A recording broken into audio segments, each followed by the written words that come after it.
Goku will change levels. He will literally become a monster, a unique thing never seen before. Ultra Instinct Ozaru.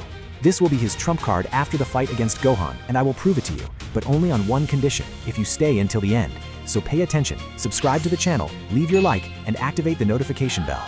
The idea of Goku reaching a new level by awakening an Ozaru guided by Ultra Instinct works not only as a power escalation, but as a symbolic resolution of everything the character has represented since classic Dragon Ball up to the current stage of the canon. After the fight against Gohan, which would not just be a physical confrontation, but a direct clash between two concepts of evolution, Goku comes out different, not defeated in the traditional sense, but confronted by a truth he always avoided fully facing.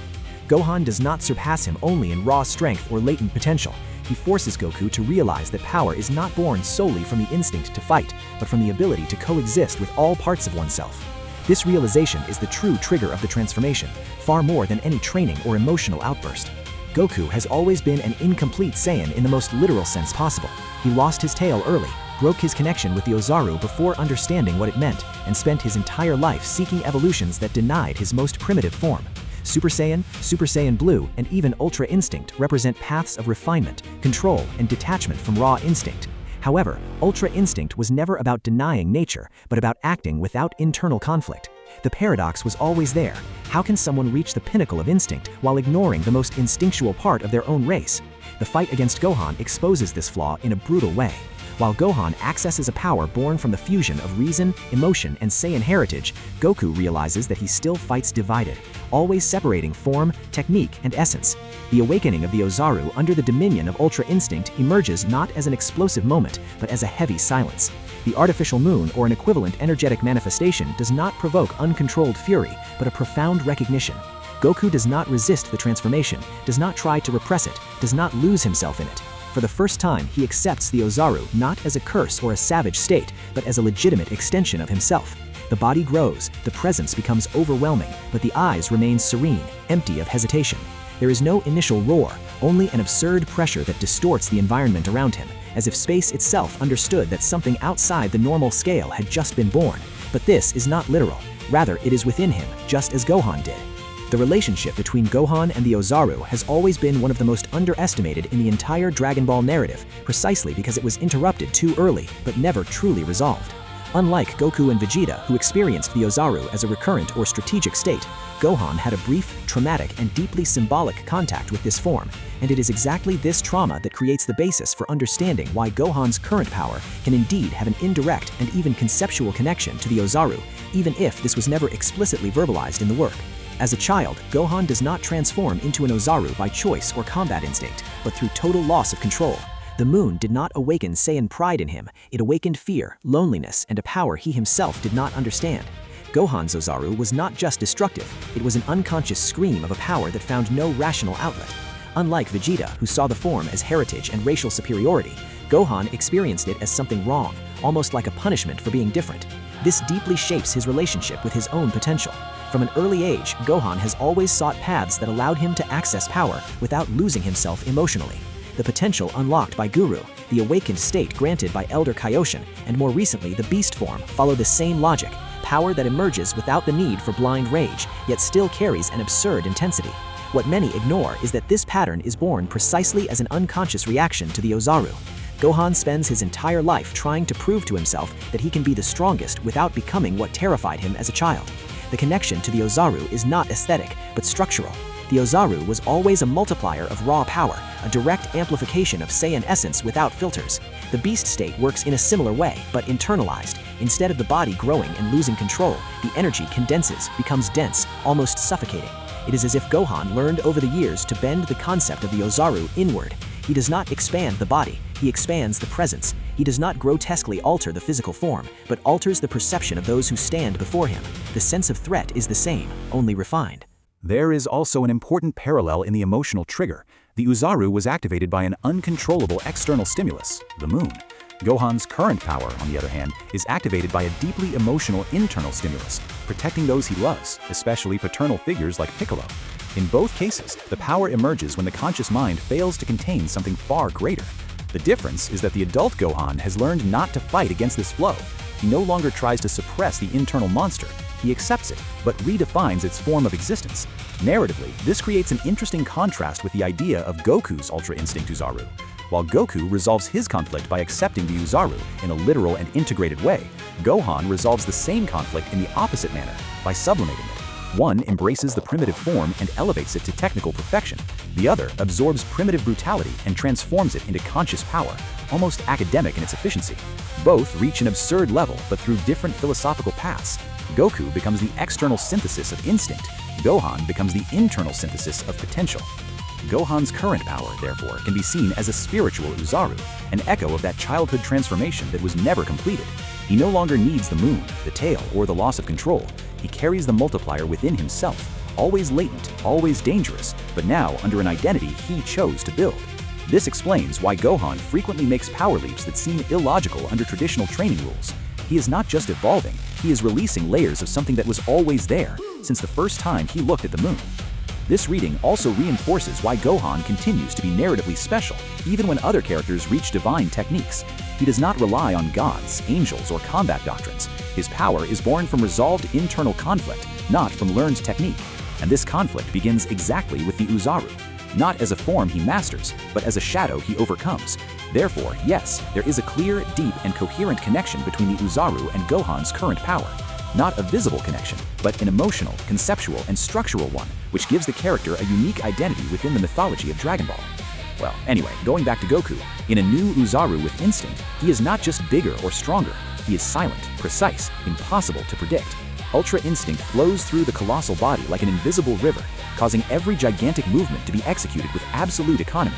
A simple shift of the arm is equivalent to thousands of perfectly calculated attacks. There is no waste of energy, there is no excess. What once was synonymous with loss of control now becomes the purest form of control ever seen.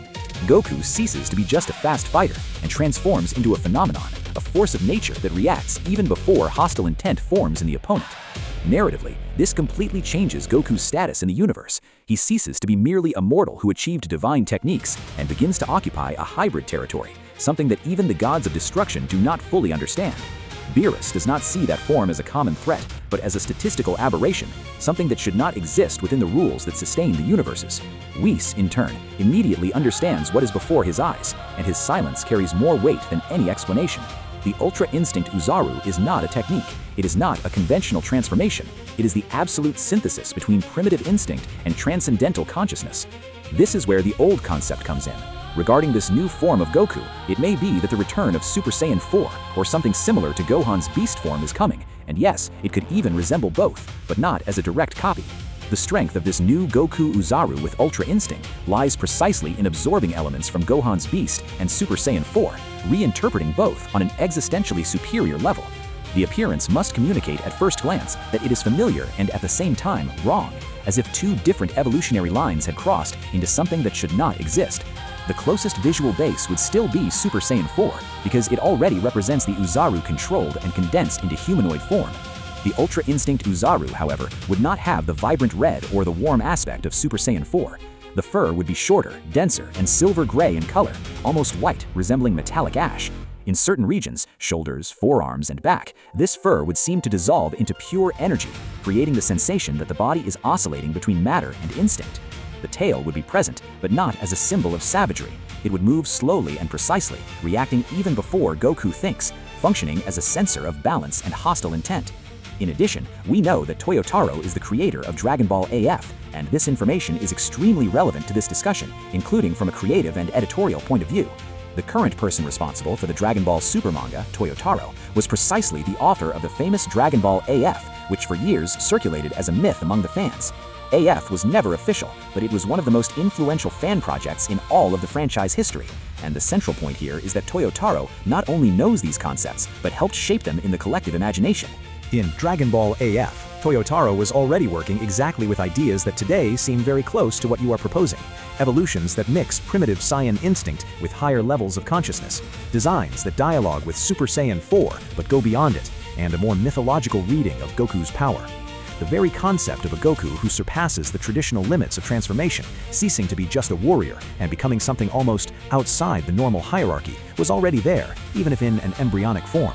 When Toyotaro officially takes over Dragon Ball Super, he cannot simply import Dragon Ball AF, because that does not belong to the canon, neither legally nor narratively. However, what he can do, and already does, is reinterpret ideas, reframe concepts, and present them under a new logic, now validated by the official structure of the work. Ultra Instinct is a clear example of this. It fulfills the same role that many final transformations in AF fulfilled. It is not just strength, it is combat philosophy, it is identity. Bringing something like an Ultra Instinct Ozaru, or a form that references Super Saiyan 4, would not be a direct return to AF, but a conceptual homage. And this is something entirely plausible within the way Toyotaro works. He has already demonstrated, through various visual and narrative decisions, that he understands the weight of Dragon Ball GT, AF, and Classic Dragon Ball as parts of the fans' imagination, even if they are not officially canon. The path he usually follows is not to repeat, but to absorb and rebuild. The emotional impact of this on Goku is also fundamental. Unlike other transformations, he does not feel euphoria or pride. There is an almost melancholic calm, as if he had finally reached something that was always missing, but whose price is the realization that he has crossed an invisible line. He understands that this form cannot be used lightly, not because it is unstable, but because it alters the balance around it. Every step, every breath affects the world in an irreversible way. The monster he becomes is not defined by appearance, but by the responsibility it carries. This Ultra Instinct Ozaru also dialogues directly with the legacy of classic Dragon Ball and with the ending of Z. It connects the beginning and the end of Goku's journey in a circular way. The boy with a tail who looked at the moon without understanding what was happening transforms into the warrior who faces that same force with full awareness. There is no regression, there is integration. The past is not overcome, it is absorbed. As a narrative trump card, this form is powerful because it does not invalidate the previous ones, but contextualizes them. Ultra Instinct in base form remains essential. Super Saiyan still has its symbolic value, but the Ultra Instinct Ozaru emerges as the definitive apex of Goku's Saiyan identity. Something unique, never seen before, impossible to replicate because it does not depend solely on genetics or training, but on an entire lifetime of choices, losses, battles, and lessons. In the end, Goku does not become a monster in the classic sense of threat or lack of control. He becomes a monster in the mythical sense, an entity that breaks expectations and redefines limits, a living legend who doesn't fight to prove strength, but to maintain the balance of a universe that perhaps was not prepared for something like him. This transformation is not just a new level, it is a shift in existential status, and that is exactly why it works so well as the culmination of his journey after the fight against Gohan.